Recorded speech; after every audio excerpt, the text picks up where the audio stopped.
Students, मैं Pradeep Shukla.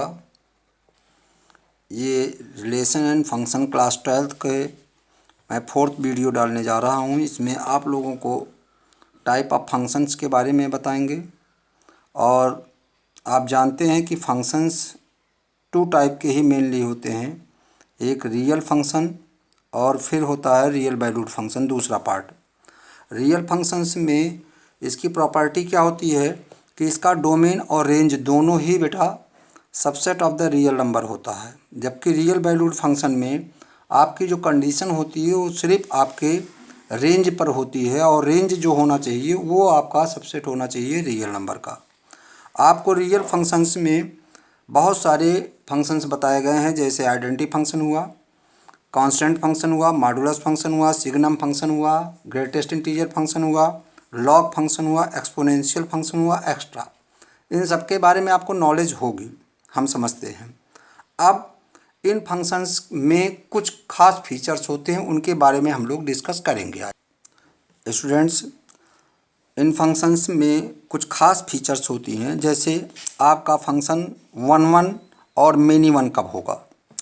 1 function आपका तभी कहलाएगा जब आपका हर एक एलिमेंट एक ही इमेज बनाता हो, तो ऐसे फंक्शन को हम लोग 1 फंक्शन कहेंगे। और अगर आपका फंक्शन 2 से ज़्यादा एलिमेंट की सेम इमेज बनाता हो या एक से ज़्यादा एलिमेंट की सेम इमेज बनाता हो, तो ऐसा फंक्शन हमारा मेनी 1। इट मीन्स अगर मेरा फंक्शन कोई 1 नहीं है तो पक्का है वो क्या होगा, मेनी 1 फंक्शन होगा। 1 फंक्शन जो होता है बेटा, उसको हम लोग इंजेक्टिव फंक्शन भी कहते हैं, ओके। और जो आपका मेनी 1 फंक्शन होता है उसको हम मेनी 1 ही कहते हैं, उसका कोई अदर नेम नहीं होता है। इसको क्लियर आप लोग जान लीजिए। Students, F X is to Y is said to be 1 function. 1 function if for every x1 x2 belong in x such that fx1 is equal to fx2 implies x1 equal to x2, that is every element have unique image, then f is 1 or injective function. Students, 1 function को ही हम लोग injective function कहते हैं। इसी को हम लोग दूसरा नाम इसका होता है इंजेक्टिव फंक्शन, ठीक है। और इसके लिए आप यहाँ पे दो जो है कंडीशंस मैं 2 मैपिंग से बता रहा हूँ।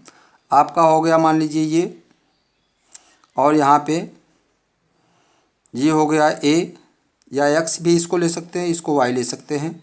ये आपका f अगर मैपिंग है, यहाँ पे दिया 1 2 3 4, यहाँ पे दिया हुआ आपका a b c d e।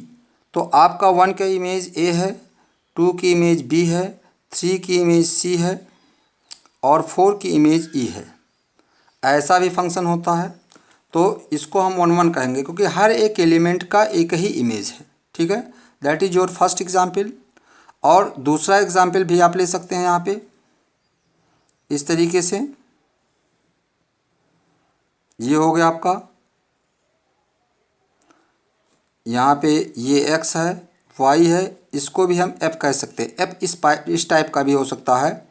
यहाँ पे 1 2 3 4, यहाँ पे आपका a b c d, 1 की इमेज a, 2 की इमेज b, 3 की इमेज c और 4 की इमेज d है।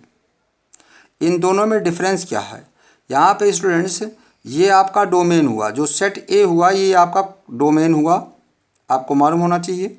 और ये आपका कोडोमेन हुआ, ये आपका कोडोमेन हुआ। इसमें ये डोमेन आपका हुआ और ये कोडोमेन हुआ। इन दोनों ही फंक्शन में डिफरेंस क्या है कि यहाँ पे जो कोडोमेन है वो पूरा रेंज बन जा रहा है, देखिए आप। और इसमें आपका कोडोमेन का एक एलिमेंट ये जो है ये अनएंगेज है, ये एलिमेंट आपका स्टूडेंट्स अनएंगेज है। क्लियर? तो इसी के बिहाफ पे हम अभी आपको ऑन टू बताएंगे और इस पर फिर से बैक होंगे, लेकिन टू टाइप का इसमें सिचुएशन क्रिएट हो सकती है वन वन फंक्शन में, कि हो सकता है कि आपका फंक्शन तो वन वन हो लेकिन पूरा पूरा कोडोमेन एंगेज हो या पूरा पूरा कोडोमेन एंगेज ना हो। ठीक है, टू टाइप के इसमें सिचुएशन आपकी क्रिएट हो सकती हैं। तो इस टाइप के फंक्शन को हम लोग वन वन फंक्शन कहेंगे। इस बात का ध्यान रखिएगा कि कोई भी फंक्शन का एक एलिमेंट की एक से ज़्यादा इमेजेस नहीं होती हैं, लेकिन एक से ज़्यादा एलिमेंट की आपकी सेम इमेज हो सकती है। ठीक है, अगर किसी भी सिचुएशन में आपको एक एलिमेंट की एक से ज़्यादा इमेज मिले तो फंक्शन ही नहीं, फिर उसको वन वन या ऑन टू होने का कोई मतलब ही नहीं है। ओके स्टूडेंट्स, अगर कोई फंक्शन हमारा वन वन नहीं है तो वो मिनी वन होगा। If any function is not one one, if any function is not one one, then it is said to be many one function। इसको many one function कहते हैं। इसमें आप कुछ एग्जाम्पल देख सकते हैं, जैसे आपके पास यहाँ पे हुआ सेट A, ये सेट हुआ B, फंक्शन f ही ले रहे हैं, कोई दिक्कत नहीं है, एक ही फंक्शन समझ लेते हैं। यहाँ पे हो गया 1 2 3, यहाँ पे हो गया आपका A B और C। अब यहाँ पे 1 की इमेज आपकी B हुई, 2 की इमेज भी B हुई और 3 की इमेज A हो गई। तो आप देख रहे हैं कि दो एलिमेंट की सेम इमेज है, इसलिए ये वन वन फंक्शन नहीं है आपका। क्लियर? यहाँ पे दूसरा एग्जाम्पल हम ले रहे हैं, ये एग्जाम्पल ले रहे हैं। यहाँ पे ये हुआ आपका, ये x है, मान लीजिए ये y है, इसमें भी x है, ये y है, और यहाँ पे भी इस फंक्शन को हम लोग f ही कह रहे हैं, कोई दिक्कत नहीं है। और यहाँ पे 1 2 3 4, यहाँ पे A B C, 1 की इमेज A है, 2 की इमेज B है, 4 की इमेज B है और 3 की इमेज C है। तो आप इन दोनों में डिफरेंस समझिए।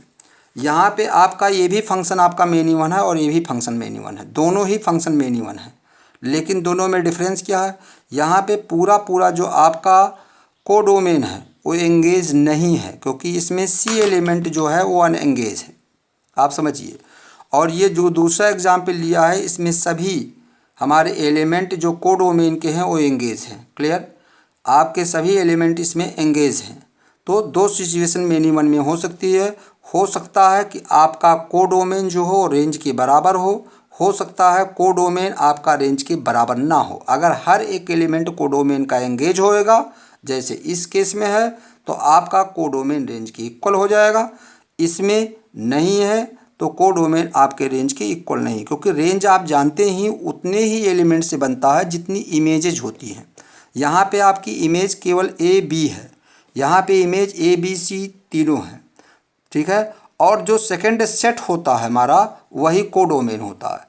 तो कोडोमेन इसमें ABC है, इसमें भी ABC है, बशर्ते इसमें हमारे रेंज में 2 एलिमेंट आ रहे हैं, इसमें रेंज में तीनों एलिमेंट आ जा रहे हैं, तो इसमें हमारा कोडोमेन रेंज के इक्वल हो गया। अच्छा, ये चीज़ हमारी यहाँ 2 चीज़ें हैं। अगर इसको हम फर्स्ट ले लेते हैं, इसको सेकंड ले लेते हैं, थर्ड एंड फोर्थ, 4 एग्जाम्पल मैंने लिया है।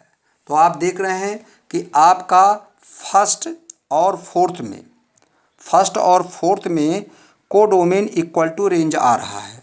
इन फर्स्ट एंड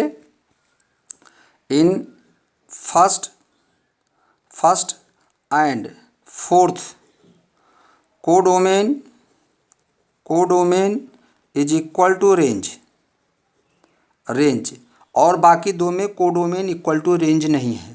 तो स्टूडेंट्स, अगर आपका फंक्शन चाहे वो 1 1 हो चाहे वो मेनी वन है, ये दोनों ही एग्जाम्पल फर्स्ट और सेकंड के जो हैं वो 1 1 के हैं, ये 1 1 के हैं फंक्शन के, और ये जो दोनों एग्जाम्पल हैं ये मेनी वन के हैं, मेनी वन फंक्शन के हैं स्टूडेंट्स।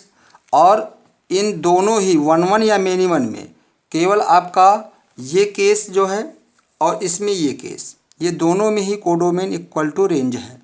अगर ऐसा होता है कि आपका फंक्शन चाहे मेनी वन है चाहे आपका फंक्शन वन वन है, कोडोमेन इक्वल टू रेंज हो जाता है, तो ऐसे फंक्शन को हम लोग ऑनटू फंक्शन कहते हैं। क्या कहते हैं? ऑनटू फंक्शन कहते हैं। If in any function either it is one one और इट इज़ मेनी वन, ठीक, codomain equal to range, then such function are set to be onto function. इसका मतलब कि अगर कोडोमेन का हर एक एलिमेंट एंगेज है, किसी ना किसी की इमेज है, या दूसरे शब्दों में कह सकते हैं कि अगर कोडोमेन का हर एक एलिमेंट कोई ना कोई अपनी प्री इमेज रखता है, जैसे यहाँ पे इसका प्री इमेज ये हुआ, ए का प्री इमेज 1 हुआ, बी का प्री इमेज 2 हुआ, सी का प्री इमेज 3 हुआ, डी का प्री इमेज 4 हुआ। मतलब जो कोडोमेन का हर एक एलिमेंट अपनी प्री इमेज रख रहा है, then such function are set to be onto. One one function भी ऑनटू हो सकता है, मेनी वन फंक्शन भी ऑनटू हो सकता है, दोनों हो सकते हैं। ठीक है, तो यहाँ पे इस बात को समझना बहुत ज़रूरी है कि ऑनटू फंक्शन होता क्या है। ठीक है students, a function F X is to Y is set to be onto function if every y belong in capital Y have its pre-image in X, ठीक है, then it is said to be onto function, or it is also known as, it is also said to be surjective function. इसको, इसका दूसरा नाम जो बेटा होता है स्टूडेंट्स, उसको सर्जेक्टिव फंक्शन भी कहते हैं। टू बी सर्जेक्टिव फंक्शन, ये नाम याद रखना ज़रूरी है, क्योंकि कभी कभी वो सर्जेक्टिव ही कह देते हैं प्रूव करने के लिए। तो हमने दो वर्ड लिया यहाँ पे, एक इंजेक्टिव लिया पहले, उसके बाद फिर मैंने सर्जेक्टिव लिया है। ठीक है, and one more things also you should to know, क्या कि इफ़ एनी फंक्शन, नोट लिख लीजिए, नोट में if any function is one one and onto then it is said to be bijective function. अगर कोई फंक्शन मेरा one one भी होता है, इस function is one one, students यहाँ पे वन वन है, वन वन एंड ऑनटू, अगर कोई मेरा फंक्शन वन वन भी है, ऑनटू भी है, तो ऐसे फंक्शन को हम लोग बाइजेक्टिव फंक्शन कहते हैं। और इन दोनों ही केसेज में आप देखिए बाइजेक्टिव फंक्शन कौन सा है, ये फंक्शन मेरा बाइजेक्टिव और ये है। एग्जाम्पल आप लिख सकते हैं फर्स्ट एंड फोर्थ। तो ये मैंने आपको बताया कि किस तरीके से हमारा फंक्शन के प्रॉपर्टीज़ के अकॉर्डिंग फंक्शन वन वन होता है, फंक्शन हमारा मेनी वन होता है, ऑनटू होता है, इंजेक्टिव उसी वन वन को कहते हैं, ऑनटू को हम लोग क्या कहते हैं, सर्जेक्टिव, और उसके बाद फिर मैंने बताया बाइजेक्टिव फंक्शन। तो यहाँ पे इतनी चीज़ों का मैंने आपसे डिस्कशन किया। नेक्स्ट वीडियो में हम एक्सरसाइज से कुछ क्वेश्चन टच करेंगे। Okay, thanks.